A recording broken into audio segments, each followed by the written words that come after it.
آج کے ہمارے درس کا آغاز 12ویں پارے سے ہوگا۔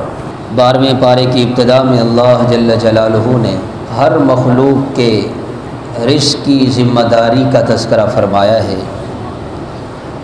کہ روئے زمین پر چلنے والے جتنے بھی جاندار ہیں، علی اللہ رزقھا، ان کا رزق اللہ کے ذمہ ہے۔ اللہ انہیں خزانہ غیب سے روزی عطا فرماتے ہیں۔ حضور پاک صلی اللہ تعالی علیہ وسلم نے ارشاد فرمایا کہ اگر تم اللہ پر ایسا توکل اور بھروسہ رکھو جیسے پرندے رکھتے ہیں، تغدو خماسا وتروح بطانا، وہ صبح کو گھونسلوں سے نکلتے ہیں تو خالی پیٹ ہوتے ہیں، وتروح بطانا، اور جب شام کو واپس آتے ہیں ان کے پیٹ بھرے ہوئے ہوتے ہیں۔ اگر تم ویسا ہی توکل کرنے لگ جاؤ جیسے اللہ پر توکل کرنے کا حق ہے تو نتیجتاً اللہ تمہیں بھی ویسے ہی روزی دے گا جیسے اللہ پرندوں کو روزی دیتا ہے۔ اصل بات اللہ پر بھروسے کی ہے، تو اس لیے فرمایا اللہ ہی کے ذمے ہے روئے زمین پر چلنے والے تمام چوپایوں کا رزق، وَيَعْلَمُ مُسْتَقَرَّهَا وَمُسْتَوْدَعَهَا، اللہ ہر ایک کے ٹھکانے کو بھی جانتے ہیں۔ حضور پاک صلی اللہ علیہ وسلم کے مبارک زمانے میں یمن کا ایک اشعری قبیلے کے لوگ مدینہ منورہ آئے، بھوک نے ستایا، آپس میں مشورہ کیا کہ نبی کریم صلی اللہ علیہ وسلم کے پاس ایک آدمی کو بھیجا جائے تاکہ وہ اللہ کے نبی سے کھانے پینے کی کوئی چیز لے کر کے آئے۔ چنانچہ ایک آدمی کو بھیجا، حضور پاک صلی اللہ علیہ وسلم کے دولت خانہ پر آیا، باہر ابھی تھا کہ اندر سے اسی آیت مبارکہ کی تلاوت کی آواز آ رہی تھی، وَمَا مِن دَابَّةٍ فِي الْأَرْضِ إِلَّا عَلَى اللَّهِ رِزْقُهَا وَيَعْلَمُ مُسْتَقَرَّهَا وَمُسْتَوْدَعَهَا كُلٌّ فِي كِتَابٍ مُبِينٍ۔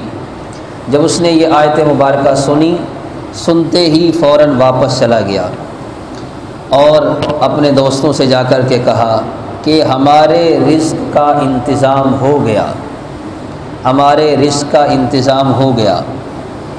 چنانچہ تھوڑی دیر گزری تھی، دو آدمی آئے، ایک برتن وہ گوشت کے سالن سے بھرا ہوا اور دوسرے برتن میں روٹیاں تھیں، آ کر کے ان کو دے دی۔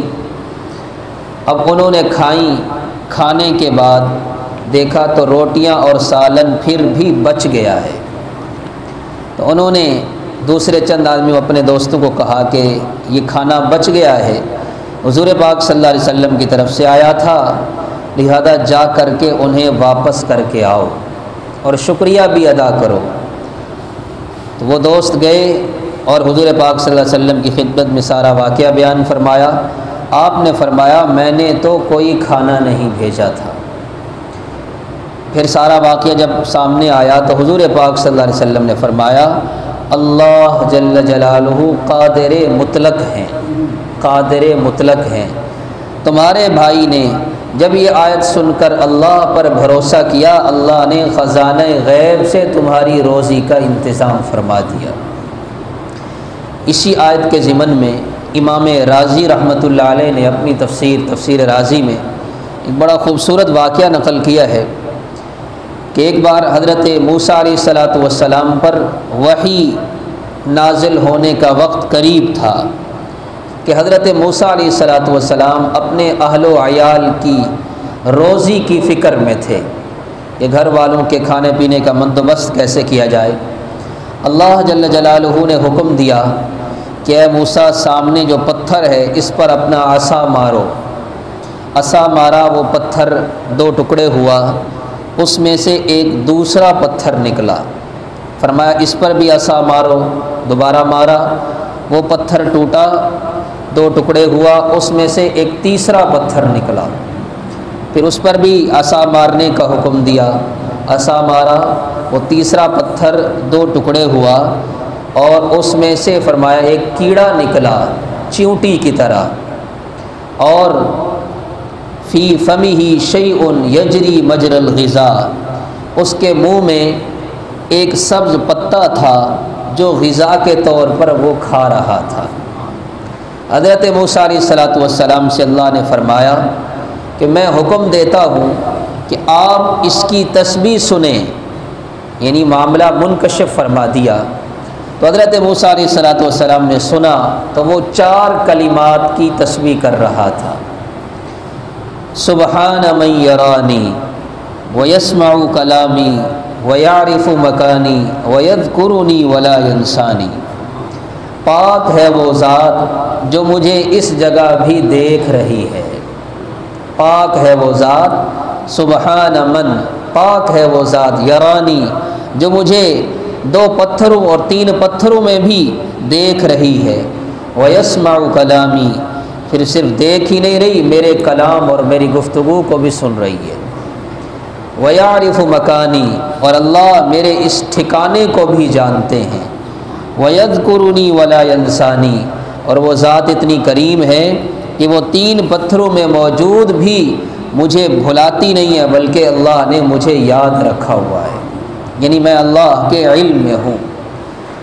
تو یہ سارا واقعہ موسیٰ علیہ السلام کے سامنے آیا، یعنی اللہ نے یہ تلقین فرمائی اور یہ متوجہ فرمایا کہ دیکھو 3 پتھروں میں موجود کیڑے کو میں اگر رزق دے سکتا ہوں تو تم تو اشرف المخلوقات ہو۔ اس لیے کسی فارسی کے شاعر نے کہا، 2 چیز آدمی را کشد زور زور، یکے آب و دانہ دیگر خاک گور، یہ 2 چیزیں آدمی کو دور دور سے کھینچتی ہیں، 2 چیزیں، یکے آب و دانہ، ایک آدمی کا رزق اسے کھینچتا ہے، الا وان نفسا لن تموت حتی تستکمل رزقها، فرمایا حضور پاک صلی اللہ علیہ وسلم نے، خبردار سن لو، تم میں سے کسی ایک کو اس وقت تک موت نہیں آتی جب تک کہ وہ اپنا رزق مکمل نہ کر لے۔ فرمایا یکے آب و دان، ایک رزق، و دیگر خاک گور، اور دوسرے قبر کی مٹی، جہاں اللہ جل جلالہ نے تدفین لکھی ہے وہیں پر ہی یہ دفن ہوگا۔ بہرحال اس لیے انسان کو رزق کے اسباب اختیار کرنے کا حکم ہے، اسباب اپنے طور پر اختیار کرنی چاہیے، لیکن بھروسہ اللہ کی ذات پر رکھنا چاہیے، اللہ کی ذات پر رکھنا چاہیے۔ اللہ پھر خزانہ غیب سے روزی کا بندوبست فرماتے ہیں۔ ساتھ اللہ جل جلالہ نے حضرت نوح علیہ السلام کے کچھ احوال بیان فرمائے ہیں۔ حضرت نوح علیہ السلام نے 950 سال تک اپنی قوم کو اللہ کی طرف بلایا، حتیٰ کہ قوم والے کہنے لگے، قالوا یا نوح قد جادلتنا فاکثرت جدالنا، اے نوح آپ نے ہم سے بہت جھگڑا کیا اور آپ نے تو ہم سے جھگڑے کی حد کر دی، یعنی ہم نے آپ کو جتنا ستایا آپ نے اس کے جواب میں اسی قدر زور اور شدت سے ہمیں اپنے رب کی طرف بلایا، لہذا فأتنا بما تعیدنا، آپ جس عذاب سے ہمیں ڈراتے ہیں وہ عذاب ہم پر لے آئیے، لا ينفعکم نصحی ان اردت ان انصح لکم ان کان اللہ یرید ان یغویکم هو ربکم والیہ ترجعون۔ فرمایا حضرت نوح علیہ السلام نے، میرا نصیحت کرنا تمہیں کوئی فائدہ نہیں دے رہا، باوجود ہے کہ میں تمہارا خیر خواہ ہوں، لیکن جب اللہ نے تمہارے مقدر میں گمراہی لکھ دی ہے تو پھر میری نصیحت بھی تمہارے لیے فائدہ مند ثابت نہیں ہو رہی، حالانکہ وہ اللہ تمہارا رب ہے، اسی کی طرف تمہیں لوٹ کر کے جانا ہے۔ قوم جب حد سے گزر گئی، اللہ جل جلالہ نے کشتی بنانے کا حکم دیا، وَاصْنَعِ الْفُلْكَ، کشتی بنائیے، بِأَعْيُنِنَا وَوَحْيِنَا وَلَا تُخَاطِبْنِي فِي الَّذِينَ ظَلَمُوا، ان ظالم لوگوں سے زیادہ گفتگو مت کیجیے، ان کا انجام انہم مغرقون، ان کا انجام غرق اور ڈوب جانا ہے۔ کشتی بنا رہے تھے اللہ کے حکم سے، 300 گز لمبی اور 50 گز چوڑی کشتی بنائی، 300 گز لمبی 50 گز چوڑی۔ حضرت نوح علیہ السلام جب کشتی بنا رہے ہوتے، مر علیہ ملأ من قومہ سخروا منہ، قوم والے گزرتے مذاق اڑاتے کہ پانی ہے نہیں، کہاں کشتی چلے گی؟ اللہ نے فرمایا ان سے فرما دیجئے ان تسخروا منا فإنا نسخر منکم کما تسخرون۔ آج تم میرے نبی نوح علیہ السلام کا مذاق اڑا رہے ہو، ایک وقت ایسا آئے گا انا نسخر منکم، ہم تمہیں بھی جہان کے سامنے مذاق بنا دیں گے۔ فسوف تعلمون، ان قریب تمہیں پتہ چلے گا۔ پھر اللہ کا حکم آیا، اللہ جل جلالہ نے نوح علیہ السلام کو نشانی بتلائی کہ جب تنور سے پانی نکلے گا تو سمجھ لیجئے گا کہ اب اللہ کا عذاب آیا چاہتا ہے۔ وَنَادَى نُوحٌ ابْنَهُ وَكَانَ فِي مَعْزِلٍ، پانی نکلا، قِيلَ يَا أَرْضُ ابْلَعِي مَاءَكَ، اللہ نے حکم دیا زمین سے کہ اے زمین اپنے پانی کو اگل دے۔ وَيَا سَمَاءُ أَقْلِعِي، اور اے آسمان تو بھی خوب جم کر پانی برسا۔ وَغِيضَ الْمَاءُ وَقُضِيَ الْأَمْرُ، اللہ نے ان 3-4 جملوں میں سارا واقعہ بیان کر دیا۔ پانی نکلا، کیسے نکلا؟ قیلا، ہم نے کیا کہا، یا ارض ابلعی، زمین سے پانی نکلا، آسمان سے پانی برسا، پانی ہی پانی ہو گیا، جسے کہتے ہیں جل تھل ہو گیا۔ قضی الامر، معاملہ ہی ختم ہو گیا، اللہ نے سب کو ملیا میٹ کر دیا۔ واستوت علی الجودی، نوح علیہ السلام کی کشتی جودی پہاڑ پر جا کر کے ٹھہری۔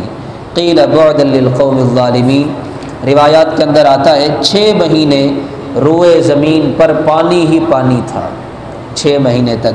پھر اللہ جل جلالہ نے اس کے بعد حضرت نوح علیہ السلام کے 3 بیٹے سام، حام اور یافس سے آگے نسل انسانی کو چلایا۔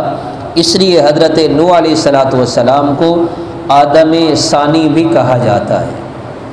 اس سارے واقعے کو بیان کر کے اللہ جل جلالہ نے حضور پاک صلی اللہ علیہ وسلم کو تسلی دی، فاصبر ان العاقبۃ للمتقین، اے محمد صلی اللہ تعالی علیہ وسلم آپ بھی صبر کیجئے، اس لیے کہ اللہ نے اچھا انجام متقی لوگوں کے لیے رکھا ہے۔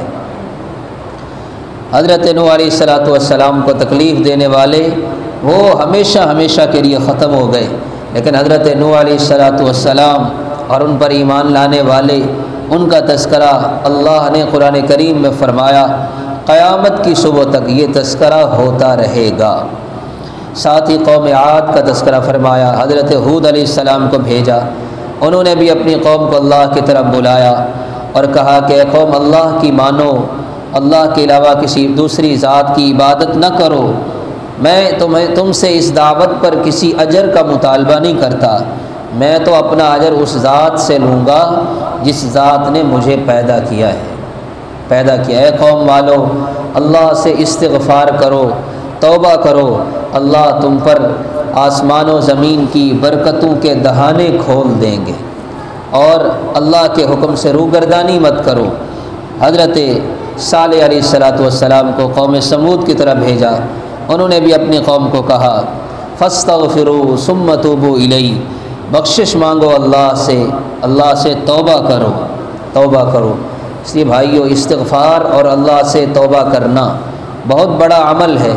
انبیاء علیہم الصلاۃ والتسلیمات نے اس کی تلقین فرمائی۔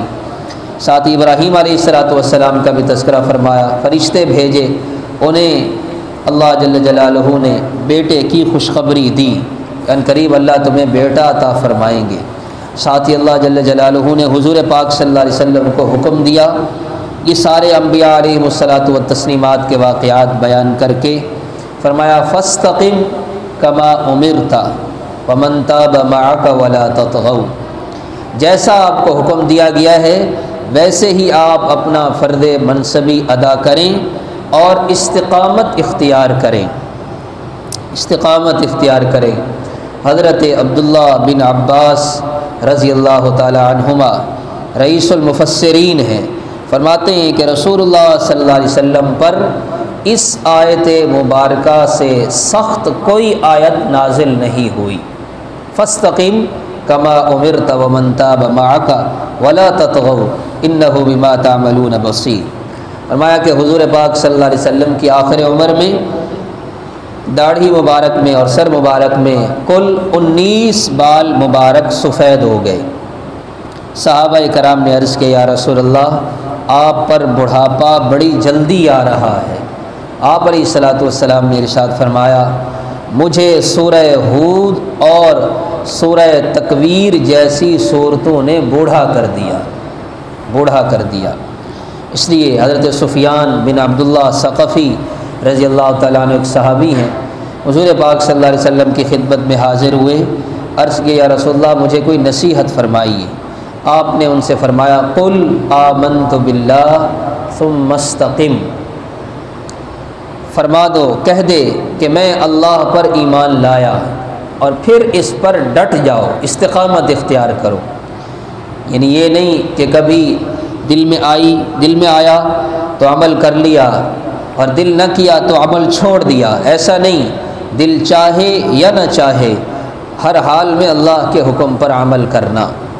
حضرت تھانوی رحمۃ اللہ علیہ نے لکھا ہے کہ ہر عمل کرنے والے پر ایک حالت قبض کی بھی ہوتی ہے۔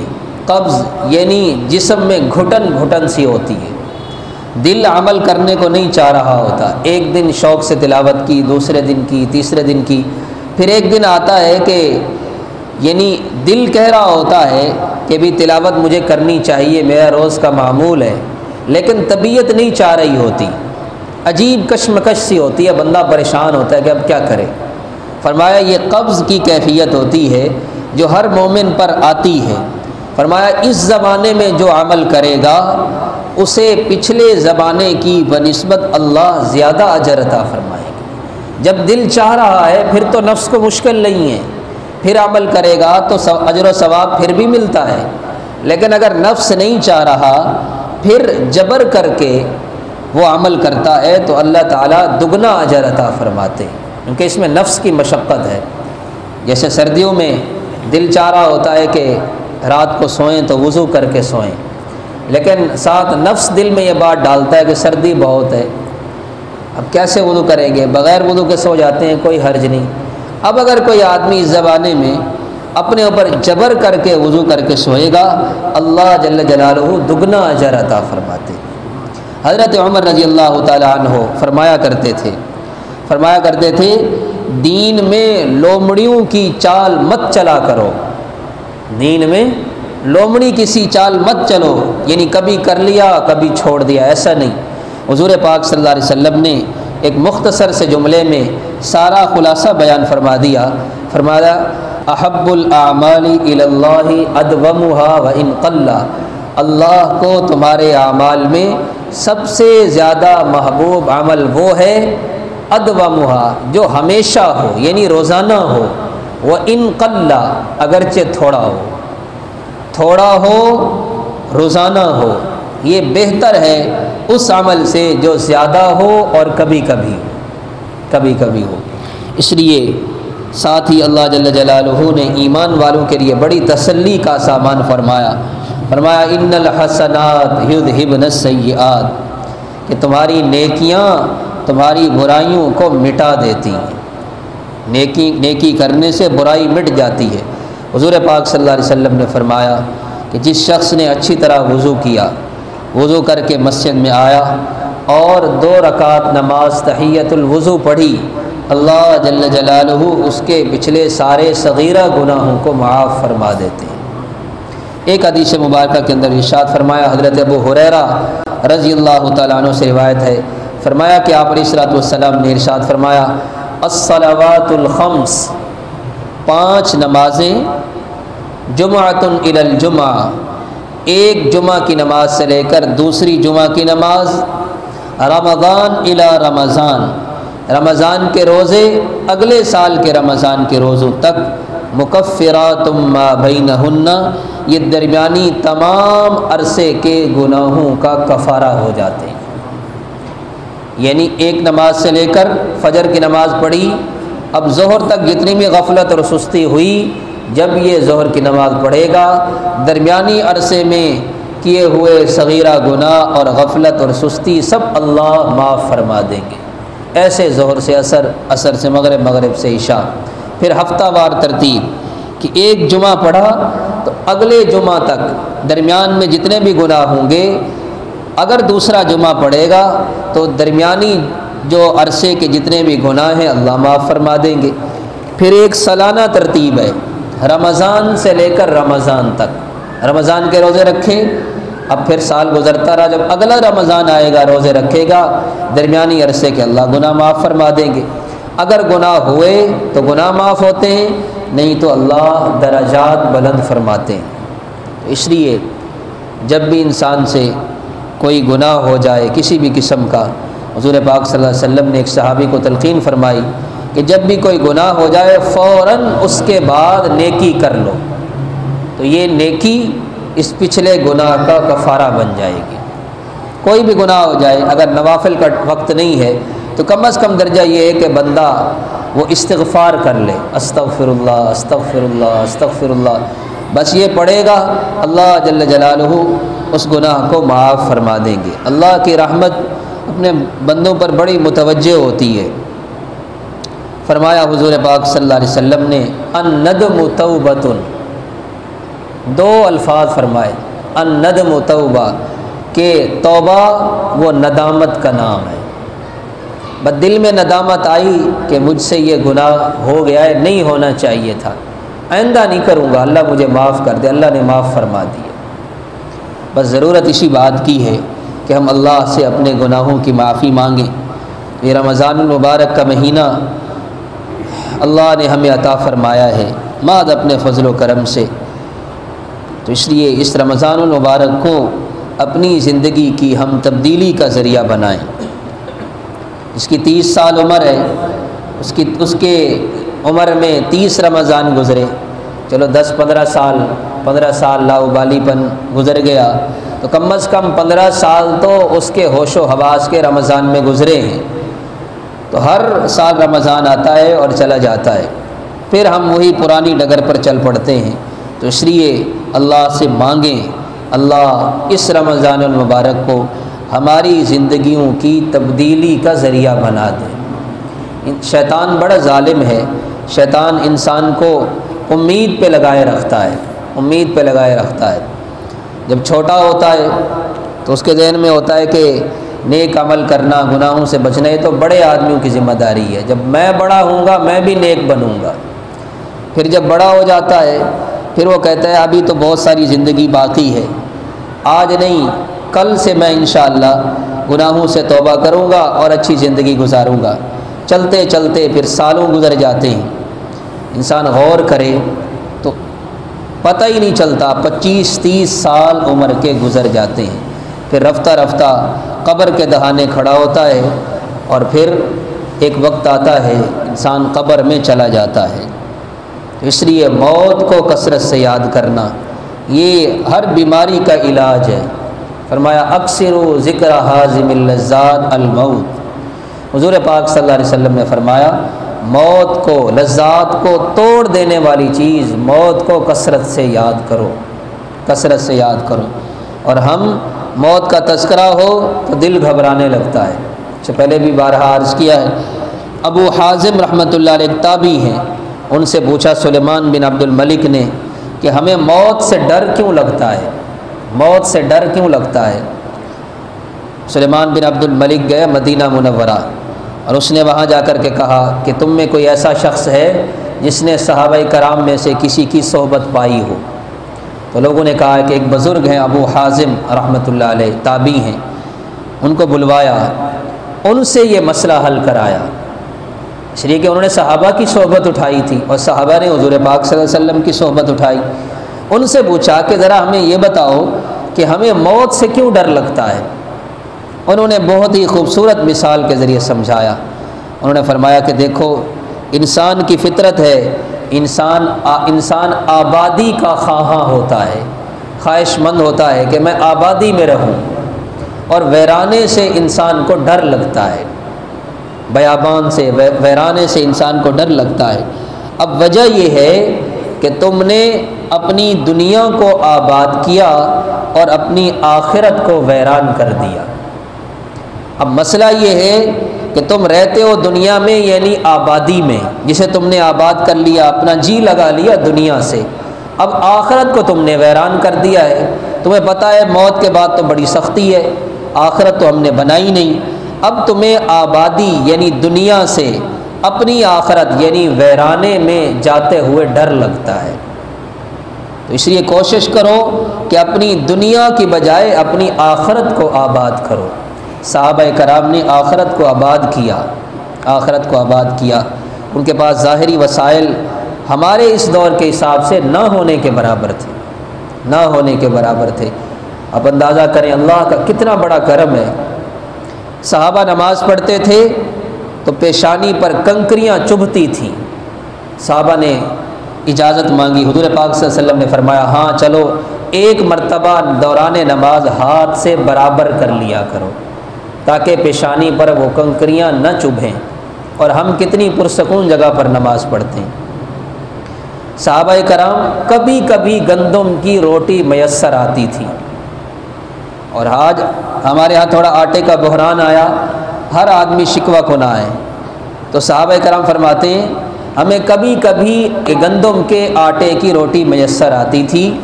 ایک مرتبہ حضرت غالباً حضرت ابو ہریرہ رضی اللہ تعالیٰ عنہ ہیں، فرمایا ایک مرتبہ گندم کی روٹی ملی، اب صحابہ گندم کی روٹی بھی کھا رہے ہیں۔ حضرت ابو ہریرہ فرماتے ہیں میرے ذہن میں یہ تھا، میں نے سنا ہوا تھا کہ جو گندم کی روٹی کھاتا ہے وہ جلدی موٹا ہو جاتا ہے، تو ہم ادھر سے گندم کی روٹی کے لقمے بھی کھا رہے تھے اور ساتھ ساتھ اپنے جسم کو بھی دیکھ رہے کہ کتنا موٹا ہو گئے، کتنے موٹے ہو رہے۔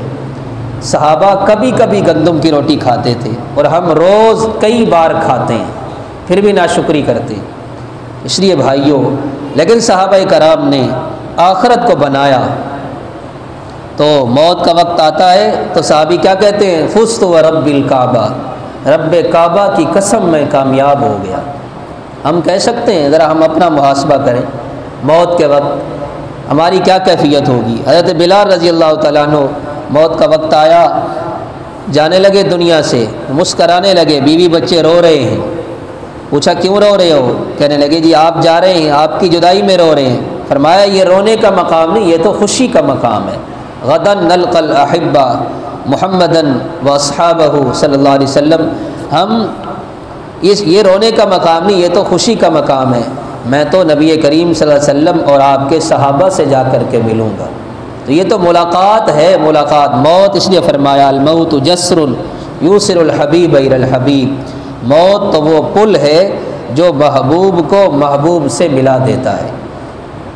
تو اس لیے بھائیوں، اپنی زندگیوں کا محاسبہ کرتے ہوئے اللہ کا شکر بھی ادا کریں۔ اللہ نے بڑی نعمتوں سے نوازا ہے، پرسکون انداز میں، پرسکون جگہوں میں ہم اللہ کی عبادت کر سکتے ہیں۔ اس لیے کوشش کرنی چاہیے زیادہ سے زیادہ وقت اللہ کی عبادت میں گزاریں اور رمضان المبارک کو ہم قیمتی بنائیں۔ اللہ جل جلالہ سے دعا ہے جو کچھ کہا سنا اللہ تعالی ہم سب کو عمل کی توفیق عطا فرمائے۔ اللہم لک الحمد کلہ ولک الشکر کلہ، اللہم لا نحصی ثناء علیک انت کما اثنیت علی نفسک، ربنا ظلمنا انفسنا وإن لم تغفر لنا وترحمنا لنكونن من الخاسرين، یا رب لک الحمد کما ينبغی لجلال وجهک وعظیم سلطانک، جزا اللہ عنا سیدنا ومولانا محمدا ما هو اہلہ، اللہم صل علی محمد كلما ذکرہ الذاکرون، صل علی محمد كلما غفل عن ذکرہ الغافلون، صلی اللہ تعالی علی خیر خلق محمد وآلہ واصحابہ اجمعین، آمین۔